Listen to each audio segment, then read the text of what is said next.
সম্প্রতি বাংলাদেশের ক্রিকেটে চলছে নানান অস্থিরতা। গঠনতন্ত্র সংস্কার করে ক্লাব ক্রিকেট কর্মকর্তাদের বিসিবিতে অংশগ্রহণ সীমিত করতে চায় ফারুক আহমেদের বোর্ড। এতে লিগ বর্জন করে আন্দোলনের ঘোষণা দিয়েছে ঢাকার ক্লাবগুলো। একই সঙ্গে বিপিএলে খেলোয়াড়দের পারিশ্রমিক ইস্যু আছে আলোচনায়। সাবেক বোর্ড পরিচালক খালেদ মাহমুদ সুজন এসব বিষয়ে কথা বলেছেন দেশের একটি গণমাধ্যমের সঙ্গে। ঢাকার ক্লাবগুলো লিগ বর্জন এবং সংস্কার আসার বিষয়ে আপনি কিভাবে দেখছেন?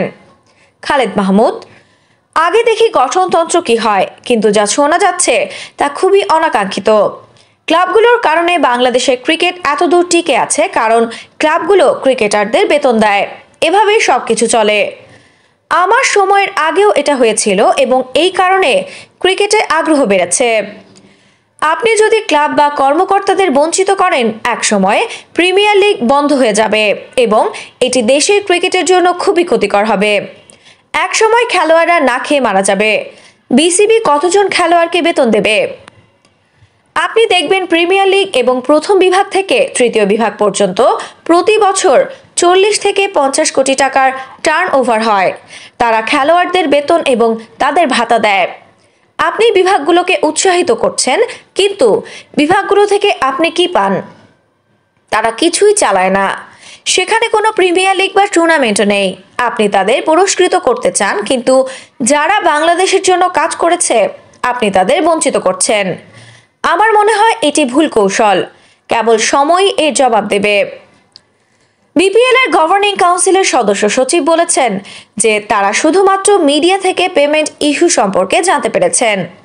আপনার এই বিষয়ে কি মতামত?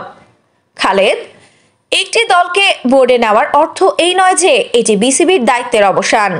ব্যাংক গ্যারান্টি দেওয়া হয়নি এবং কেন তা হয়নি তা একটি বড় প্রশ্ন। যদি ফ্র্যাঞ্চাইজিগুলো অর্থ প্রদান না করে, তবে বিসিবি অর্থ প্রদান করতে হবে। প্রতিটি ফ্র্যাঞ্চাইজি থেকে খেলোয়াড়দের ডেকে তাদের অবস্থা কি তা জিজ্ঞাসা করা উচিত। এটি ভাবমূর্তির জন্য খারাপ এবং এই পেমেন্ট ইস্যুগুলির কারণে বিদেশি খেলোয়াড়রা আসতে চায় না। ঢাকা ক্যাপিটালসের পরাজয়ের ধারাবাহিকতায় আপনি হতাশ কিংবা হয়তো ক্ষুব্ধ? খালেদ: পারফরমেন্স ভালো না, কিন্তু একটি দল হিসেবে ভালো জায়গায় আছি।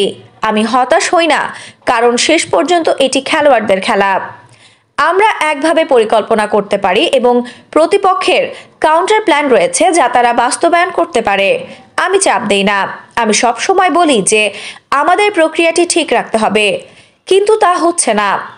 স্থানীয় খেলোয়াড়রা আমাদের জন্য ভালো করেছে, বিদেশিরা পারেনি, কিন্তু তা তাদের ব্যর্থতা। এটি খেলার অংশ। হয়তো মাঠের বাইরে আমি তাদের সমর্থন করতে পারিনি। সেদিক থেকে এটি আমার ব্যর্থতা হতে পারে। আফসানা নওরিন, বাংলা স্পোর্টস।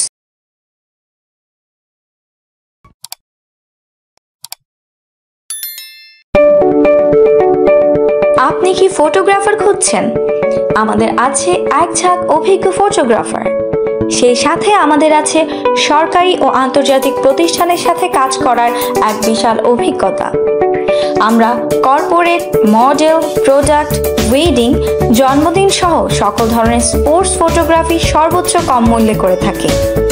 এছাড়াও আমাদের আছে নিজস্ব স্টুডিও। তাই আপনার ফটোগ্রাফি যে কোনো সেবা নিতে আমাদের সাথে আজই যোগাযোগ করুন।